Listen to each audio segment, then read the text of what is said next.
Keyboard കൺമണിക്കൊരു വീക്ക്നെസ്സാണ് keyboard. അതെ. ഈ കാലിൻ്റെ 3-4 വിരൽ വെച്ചിട്ടാണ് കീബോർഡിൽ കൺമണി ഒരുപാട് സംഗീതം സൃഷ്ടിക്കുന്നത്. കൺമണി എന്തായാലും ഈ പരിപാടിയുടെ ഭാഗമായിട്ട് കൺമണിയെ കൊണ്ട് ഞാൻ ഒരു കീബോർഡ് വായിക്കും. വായിക്കാൻ തീർച്ചയായും.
കൺമണി ഈ ടെലിവിഷൻ ഷോകളിൽ ഒരുപാട് സംഗീത മത്സരങ്ങൾ നടക്കുന്നുണ്ട്.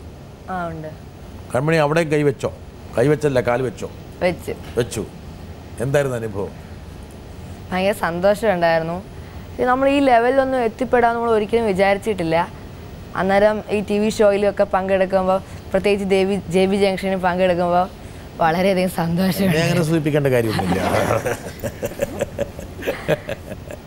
ഈ ടെലിവിഷനിലൊക്കെ ഇങ്ങനെ ഒരു താരമായിട്ട് വരുമെന്ന് കൺമണി ഒരിക്കലും വിചാരിച്ചില്ല. കൺമണി ഞങ്ങളുടെ അതിഥിയാണ്, ലക്ഷക്കണക്കിന് ആൾക്കാരുടെ അതിഥിയാണ്. ഇനി ഒരുപാട് ആൾക്കാരുടെ ഡ്രോയിങ് റൂമിലേക്ക് കൺമണി പ്രവേശിക്കുകയാണ്. കൺമണിയെ കാണാത്തവരും കേൾക്കാത്തവരൊക്കെ ഈ മാന്ത്രിക പെൺകുട്ടിയെ ഇനി കാണാൻ പോവുകയാണ്, കേൾക്കാൻ പോവുകയാണ്.